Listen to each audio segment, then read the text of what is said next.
So hi everyone who's online. I saw Jeremy's online.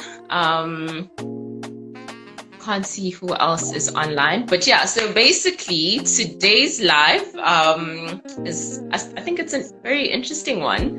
It's as Vanessa suggested. It's on the challenges we women face on a daily basis. I mean, there's the, pay inequality. There's things like domestic violence, gender-based violence, and, education, and, so much more. And while I'm not, an expert on any of those subject matters, I think that it's important to, shed light on a few things and, normalize talking about these issues because I, for one, am very passionate about women empowerment.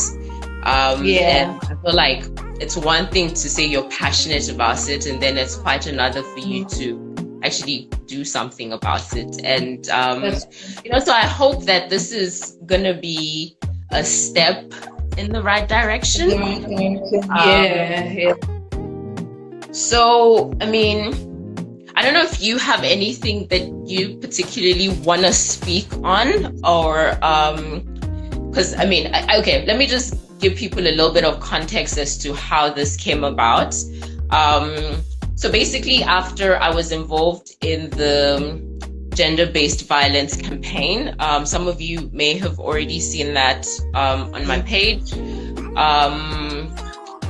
I thought that it was important to not just make it a one-day thing. Like, I wanted us to continue to talk about these things, and I thought that it was...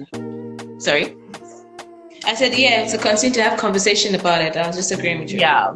And I also felt that it shouldn't just be like a female thing. It should be, something that men and women can sort of, join hands together, and it was something that was important and like something that we all needed to come together and sort of talk about. And if there's anyone who's maybe been a victim of gender-based violence, if you have sort of anything that you would like to say on the matter, if you think that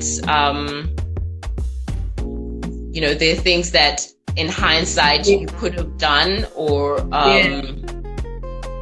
something that you think would help someone else, I would hope that we can sort of use this platform to sort of address it, but without spending too much time on that, because as I mentioned to Vanessa, it's not something that I'm well versed on, but I do know that I want us to continue to talk about it and hopefully alleviate.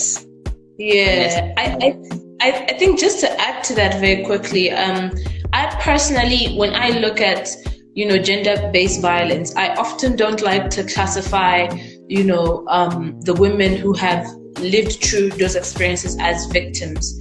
I like to see them as victors, because that they overcame it. I believe, for one to be a victim, you have to stay in whatever is oppressing you. So I when I see women who have overcome any form of gender-based violence, I see them as victors, because that takes a lot of strength. And to be victorious, you have to have strength and courage. So for me, that's just my personal take when I'm just looking at women who have overcome that experience. So, yeah. Absolutely, I agree. I 100% agree with you. I also don't see them as victims. And I think instead of actually pointing the fingers at someone and saying you caused this, we need to actually look at the men in our society. Like, what makes you think that it's okay for you to hit it's a woman? Okay. Like, what makes you think that a woman is your property? I don't know. I think it has a lot to do with reforming society and kind of like the mental programmings that we have been groomed to accept as normal. It's like, for example, I've been having conversations with a lot of my male friends and even just people on the internet about sexual harassment and, you know, how touching a woman or speaking to a woman in a certain manner can be considered sexual harassment. And it's beautiful to see that there are a lot of my, you know, male friends or colleagues who want to learn. They want to understand things that they have been conditioned to think it's normal to treat a woman a certain way or to touch a woman a certain way when you're walking by, for example, you know, at the workplace, without her giving, you know, her consent. It's her body. She has to give that access, so to speak. So I think we are in a generation where people want to learn. A lot of people are asking questions. And I think that's one thing that I realized about this generation of young men is that they wanna do better. They wanna learn. They wanna know why, you know, these things are not acceptable. And, you know, one of my friends was saying that, you know, that it's normal to treat a woman a certain way or to speak to a woman a certain way. It doesn't mean it's right. It's been normalized in this kind of society that we've lived in, but it doesn't mean that it's right. And I think that's where we just have to start, is reprogramming some of the things that we have been taught is normal, but it doesn't mean it's right. Yeah, so interestingly, so I'm just basically typing what we're talking about. So someone just said gender equality hasn't been normalized till now, which is why men still think we are their property. Absolutely. That's actually something. There's something that I wanted to say with regards to that. I'm trying to pin this so that people who join in, I don't know if I know how to do that. People who join in sort of know what it is that we're talking about. Okay. But yeah, so one thing that I actually wanted to say is that I don't know if the fact that you know, men pay lobola or bride price, you know, whatever it is that you call it in your African, you know, in your country. I don't know if that sometimes makes some men feel like you are their property, you know, perhaps this mentality that, you know, well, I paid for you, so I don't know. Yeah, for me personally, I guess it depends from where you're coming from. It depends your background and in what context. But for me personally, I don't quite think so. And I am from Nigeria. I am an Igbo woman. And in traditional Igbo land, even though a man pays bride price, he pays bride price for a woman actually out of respect and out of honor for her. So him giving that bride price is coming to a family and saying, I honor your daughter. I honor where she's coming from. So I'm giving this in honor. So it's not as I bought you. It's as I'm giving this because I honor you. So in that context, and that's the way I was raised. So that's why I don't view it like that. That's why I say it depends on your background. But for me personally, that's how my parents and, you know, my aunties and uncles and grandparents raised me to see, you know, a man paying bride price. It's a kind of way to say he's honoring you, honoring your family. It's out of respect, you know. And every tradition that was created in that sense was created to kind of, you know, upgrade women. I think initially it was created to show a sense of worthiness, so to speak, and respect, that a man would go through all that, gathering cows, gathering goats, you know, to pay for his ideal bride. So again, it depends on where you're coming from and, you know, your background and how you see it and in reference on context to what. But personally, from my background, I wasn't raised to believe that. So I still think that. Absolutely. No, neither was I. But I don't know. I think I've had this conversation with someone, I can't remember who, and they sort of alluded to the fact that, you know, that's sort of the mentality of, you know, some people think that way. And also some people have made this whole bride price thing sort of like a money-making scheme as opposed to, you know, honoring tradition, which is initially why, you know, it came about, or this, which is how it came about in the first place. So yeah, it's a very interesting thing. You know, I don't have all the answers, and I guess that's why, you know, it's a conversation. If other people have they should join in. Yeah. But I think just to touch on what that lady said about gender equality hasn't been normalized, and that's why men still see, women as their property. And I think it is incredibly profound. And I think in normalizing gender equality, we should look at some of the systems that have been created to create a sort of can I say difference between men and women that you have in workplaces. Women are paid less. Women are not seen as, as capable or as educated. And I think once we begin to normalize that in the system created as society, in, our organizations, in our institutions, in our government, in, our workplaces, then we really begin to see women for their value and not women for their sexual organ, for example, or not women for their looks. We begin to see women as they can offer to society as much as a man could offer, because we are just as intelligent and we are just as capable. Absolutely. That's what she's saying as well. Actually, she said in the workplace, men are seen as superior to women. And I don't know, I personally haven't had that experience, mostly because the places I've worked have been owned by women, and that's something that has always been important to me. So I've always learned from women. But I do get that. I do understand that. I've had friends who've told me stories about how their male bosses treat them and stuff like that, and how they would prefer to delegate to a male over a female, and just things like that. And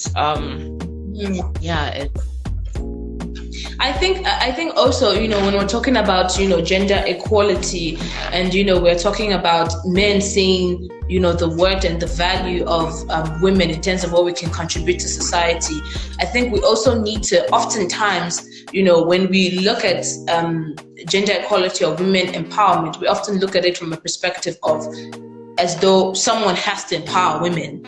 And I think, I personally, as a woman, I have learned to train my mind to escape that mentality of victimization, so to speak. I'm not going to wait for anyone to empower me. I know what I can offer to society. But you have a responsibility to realize that you have a responsibility to open up, your eyes and to see what I can offer. But the onus isn't on me to force that on you. The onus isn't on me to make you realize that. I just have to be all that God has created me to be, in all my feminine glory and in all my capacity and intelligence.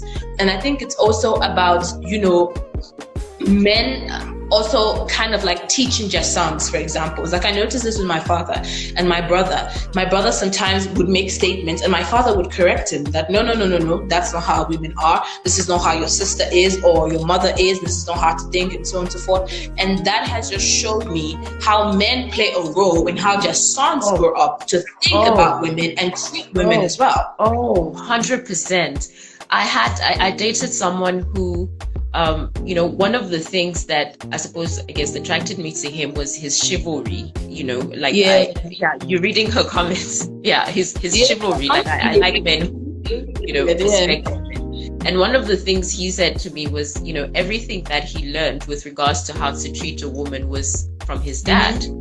And that's why, having, whether it's your dad or whether it's your grandpa or your teacher or whatever it is, having a male figure that you look up to and that also respects women is very important, because those are the people that you learn from, and those are the people that you aspire to be like. And if they don't respect women, if they think, like she said, that your only value is in the kitchen and to breed, to procreate, then it becomes like a vicious cycle.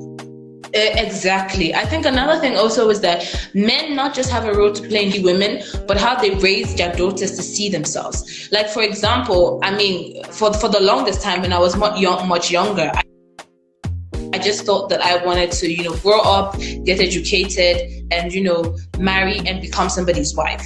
And I still want to become somebody's wife. But the only difference is that back then, that was my goal. Now it's one of my goals. So you see the difference. And that has a lot to do. Say this, but a friend of mine's online, her name is Ginika, and I've always thought that, I don't know if you guys even know each other, but I've always thought that you two are so similar. And I've actually been wanting to introduce you two. So if Ginika can hear me, I think you two would hit it off. Yeah. So sorry to interrupt you. Yeah. No, it's all right. It's a pleasure to meet her. So the difference is that back then, that was my life goal. It was like, okay, go to school, do everything just to become somebody's wife. And that is still one of the things that I'd like, in my life. I still want to be somebody's wife and a mother one day, but it's not the life goal now. It's one of my life goals. It's among other life goals about becoming a successful career woman, becoming a successful musician, illustrator, humanitarian and whatnot. So I think fathers have a lot of role to play, because my dad had to consciously tell me that he wants his daughters to be independent. He'd always say that. It's like, I want you to be independent. I want you to be able to have your own thing. And that is not so you can tell a man, oh, I'm on the same playing field as you, but that's so that you can know your worth and your value, and that I can do this for myself. So absolutely. I think I think it's all kind of like a ripple effect, so to speak. The roles that men play in their daughter's life and in their son's life, as well as mothers as well. Because for me personally, I saw my mom do it all. At a young age, she was a career woman, she was a go-getter, she was taking care of us. And that inspired me to know that I can do it as well. So I think when we talk about gender equality and a society where, the opportunities and the same respect that men are given and women are given too, we realize that both genders play a role in the visualization of that reality, or the actuality of that reality, so to speak. Both genders play a huge role. Yeah, absolutely. When you talk about gender equality, right? So I guess the question, because I don't want to make any assumptions, but I do know that some men, I suppose, and maybe some women as well, sort of get intimidated by that, because they think that women now want to become men. Do you know what I mean? They feel, because some people would say, actually, what a man can do, a woman can do better and whatnot. But I personally know that it's not, I don't want to be a man. I love the role that a man plays. Exactly. And as a woman, I want to play my role as a woman as well.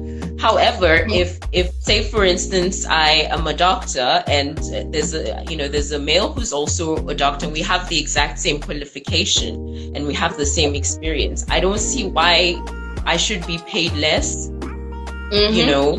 And that's what, to me, that's what equality is. But it doesn't mean that, I don't want to be like, when I get married, I'm still sort of traditional in that sense, in that, I would like my man to be the one to fix things in the house. I mean, I can do it if I have to, but, I want my man to open the door for me. I mean, I would open the door for him as well, but it's just, I don't know, in my head, I still feel like they're just certain things that, I feel like, I'm happy doing this as a lady, but I just don't think that because I'm female, my role should be like cooking, cleaning, and taking care of the kids. Like, we should. I think the thing is, for me, I have come to recognize the role of the divine masculine and the role of the divine feminine. And I realized that God created that for a specific reason, because there is a balance in nature and there's a balance in everything. And I know the role a man has to play in life, and I know the role the woman has to play in life. And for me, it depends on, your perspective again. But for me, from my perspective, when I look at gender equality, I look at it in terms of the institutionalized systems that we have. Institutionalized and systems are the same thing. I hope I'm not. Ginika's saying open the doors. Sorry, Ginika's saying something. What do you mean? It goes by so quickly. Open the doors when my hand is full. Can you see what she's? I want you to sort of expand on that, or roles we expect each other to? Right. Well, yeah, I agree. Exactly. Just to add to that. Just to add to that, and what she's saying is that I think when we speak about gender equality, we speak about the systems that were created to deliberately or consciously undermine the woman's value. And when we're looking at it in terms on the context of, like I said, workplace, institutions, government organizations, we want the same sort of respect and value that is given to a man's job or his position to be given to a woman's job. But that doesn't necessarily mean that women want to become the same as men. I think we enjoy being women. We enjoy being our feminine divine goddess selves. We enjoy that. But we just don't want to be seen for our sexuality or for our beauty or just for having cooking skills. We want to be seen that we can do more than just that. So that's the only thing. That's what I believe we try to say when we say gender equality, is that men in society's view is kind of like looked at as like the world is his oyster. He can do anything, but a woman's role is dictated. And that's what we're trying to say, that no, take off that narrow vision you have put on us women, because we are more than just cookers and cleaners and pretty girls. We are more than that. So to that, I want to ask, do you think that has something to also do with the fact that in society, and I think also sometimes religion teaches you that the man is the provider, he's the breadwinner, he's the head of the family. So do you think that in a way can sort of perpetuate that, where it's seen that this is what a woman's role is, and she shouldn't sort of step outside of that, and this is what a man's role is and what it should be?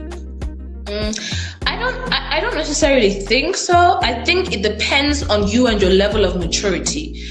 If you have the level of maturity where you are able to see things and then discern for yourself that, okay, this means that in this context is what I'm supposed to carry out, but it doesn't mean that I am therefore to disrespect this person or disrespect a woman, so to speak. I think when you look at it kind of like traditionally, or if you go back historically, men were the hunters. They were the ones that would go out into the forest and hunt and kind of like get food and whatnot. And women were the gatherers, the caretakers. So I believe that's where that sort of gender roles came to speak, so to speak, that kind of like expectations of each gender came about. But as society kind of grew and progressed, we found that women did more than just caretaking and gathering. Women had roles that they were performing in society. So I don't necessarily believe that because it said that the man is the provider, it means that the man should look at the woman less. It shows your level of maturity, that if you think that you're the provider, then the woman doesn't have any value. Just because you have a role that is somehow has been created in this sort of patriarchal society, that it has somehow been made. So because we live in a society where a man's role has been kind of like put at the forefront, it automatically devalues the woman's role. But if you have a certain level of maturity, you can see that, okay, no, this is just your role that you're playing. I appreciate you for your role, but that doesn't mean my role is any less. That means it actually means that we complement each other in a natural balance of things. Absolutely. So if you think that because a man's a provider, or you think because you're the provider, it means that the woman has less capacity than you, I certainly don't believe that. It shows your level of maturity and it shows your level of appreciation. I was gonna go into that. So let's just start with what it is that you do with Queen's Goals. Okay, great. So what is it? Just to give some context. So the Queen's Goals is a socially conscious initiative targeted at the upliftment of African youth, and specifically, we specialize in supporting and caring for and uplifting the African girl child. And basically what we do is that we organize, motivational sessions, outreach programs, one-on-one sessions, high school talk tours. We mostly do that around, high schools in the Gauteng, the region. And our work has been, oftentimes people ask me, why did I choose to start my initiative? And I don't know, for some reason, people think that, you know, when you choose to, you know, start something like that, is because you want attention, so to speak. And I feel like that's the exact opposite, you know, because not a lot of people have eyes on what I do, but that doesn't stop me from doing what I do because it's a passion inside of me. And the truth is that the work I do actually is more for me than it's for the people that I help, because it heals me. It helps me, give me perspective, because sometimes when you're too caught up in your world and your life, you think that this is the way the world is and you're caught up in your problems. But when you step out of your world, you go to Dipslut, or you go to Alexandra, or you take a road trip to Rustenburg, and you really see that there are people. Sorry, like, she's just commented. I don't know how to pronounce your name, but she's just commented. Is it Mvini? Sorry, just please correct me. She was just saying that the light is good and that it's been a while since she's enjoyed the live video. Oh, thank you. I appreciate that. So for me, that's why I started my initiative, because it brings me peace, it brings me joy, it makes me happy to be able to create impact, you know, in the world. And we've done some amazing things so far, and I've been grateful for what we've been able to achieve. We have collaborated with Liane Lamini and her End Girl Hate organization. We were honored and privileged enough to have a representative from the Cyril Ramaphosa Foundation present at one of our events, and you know, that even fostered a relationship between our organization, so to speak. And you know, we were recently awarded by the Nigerian Voice newspaper just last year for our work. That was really amazing. And we've done so many. We had also an assembly examination motivation session with Judge Lebohang Mudiba, who's a High Court judge here in South Africa. And, you know, I think there's a whole list, but these are just the ones that I remember at the top of my head. But I think it's very important to me for us to collaborate with a lot of powerful women in their field, because I think it inspires young girls to see themselves beyond the constraints of their environment and see themselves as, I can do more than where I am right now and what has been given to me. And that's basically what the Queen's Goals does, is that we want to instill value in, you know, the young girl. We want to train their minds so that they see themselves in achieving anything that they want to do. But also that in order for them to pursue their goals and to be respected in society, doesn't mean that they have to lose their femininity, that they have to lose what makes them uniquely woman. Mm-hmm. So that's basically what the Queen's Goals does. Yeah, that's amazing. So when did you start the NPO? And you know, for someone who maybe wants to start an NPO, like how would you advise that they go about it? Okay, so I started, I think I was 20 years old, so it's been like about 3 years. So in 2017 I started. So yeah, I think I just gave my age away. So in 2017 I started, and I think for any young person who wants to start an NPO, it's about knowing what you want to do. And oftentimes there's a lot of legality that goes into it, you know, a lot of registration and all that stuff. And yes, that is notable, but that's something that the information is there on the internet. So I would advise you to you must do research about the legal processes. You have to, guaranteed. But I think first of all, know what you want to do. I mean, select an area of focus, a problem you see in your society. It might not be something anybody has done before, and then decide that this is what I want to do about this problem. And don't always wait to have the resources to start. Don't say, oh, I have to have money to buy the things, I have to have money to register. Start where you are. And for me personally, I'm not a rich kid, you know. I don't just have money, I don't know what to do with. No, I struggle to find funding. I fund some of my projects from my own personal pockets, you know. Sometimes it takes me a long time to execute a project because I'm literally gathering, you know. You put 10 rand, you put 100 rand, so you keep saving until you gather enough resources that, you know, you want to execute. So don't always feel like I have to wait to have resources. Your passion is your resource. Sometimes, what do you have in your hand? God will often ask you, what do you have in your hand? And use that as a seed and plant it. And that's how I started. I started with just the seed, just the idea. I was glad and, blessed to have amazing people who supported me. My parents supported me, my sister, my brother, my sister, and my community, my church, my friends, everybody just kind of supported me, and I was able to get to where I am now. So yeah. Which is amazing. So how many girls does the organization support? Oh, we have impacted about 2,600 girls so far. That's amazing. Thank you. Doing, some of our projects, and we have relationships with the schools we've worked with. So, for example, we have a relationship with Aurora Girls High, with Rand Girls High, with Rakoko High School in Rustenburg. We had a project where we literally did a road trip to Rustenburg, and we donated certain necessary items to the Rakoko High School, and then also Cosmos City. There's a school in Cosmos City which is called Blue Eagle High, and there are a few other schools that we go to different schools, but then there are some schools that we develop a relationship because we constantly need to support them, because some of those schools are underprivileged, so to speak. So yeah. And if someone wants to support, how can they do that? Like what just give us some examples of things that we can do to support your organization. Great. First of all, when we talk about charity work, people often think that, money is needed to support. And yes, it is. But I want to say that we just need your mind, we need your time, we need your hands. We need as much hands as we can get. If you want to support and you have an idea that you think that my organization can execute, please, we invite that.